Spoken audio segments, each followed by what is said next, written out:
Joining me once again is Rabbi Yossi Harlig. He is Miami-Dade's police chaplain and director of the Chabad of Kendall and Pinecrest. Rabbi, it's great to have you back on this show. Thank you so much for your time. There was something that stood out to me and a few others here, and that is a statistic from the Washington Post that a third of those missing or dead in Surfside's collapse are of Jewish faith. Many of them are both Jewish and of Hispanic descent. And so it raises the question about what this means and how this tragedy has reverberated through the larger communities there in South Florida. How is this, from those that you speak to and hear from, affected by this?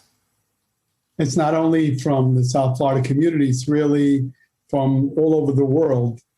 Jewish community has been rocked because, we're one big family and everyone is feeling the pain of all the victims and the families of the victims. So it's something that's a very painful thing. But we're here to support not only the Jewish families, we're here to support all families that have been affected by this tragedy and are still going through this tragedy. It's been, today I think it's day 12 or 13. And I go to the family briefings, and it's heartbreaking to see the families coming in every single day and praying and hoping, for the first thing, for the families to be alive, and if not, to have the moment that they could bury their loved one. So it's definitely had a big impact. It's a very large Jewish community in South Florida, but it's really had an impact the Jewish community all over the world.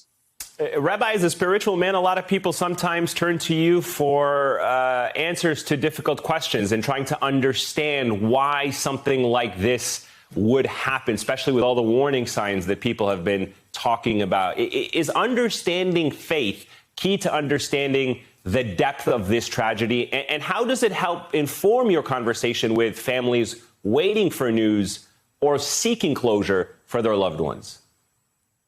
Yes, and obviously this is a great devastation.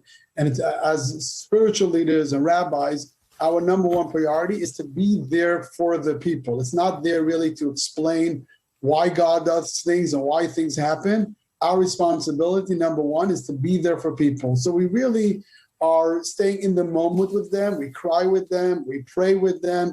It's not really a moment to ask questions, where was God and why it happened? It's really there to be able to comfort the families and help them through this very challenging time. If you're a person of faith, it's obviously it's easier in the sense of believing that really promote, we're really there to help the families in these difficult moments.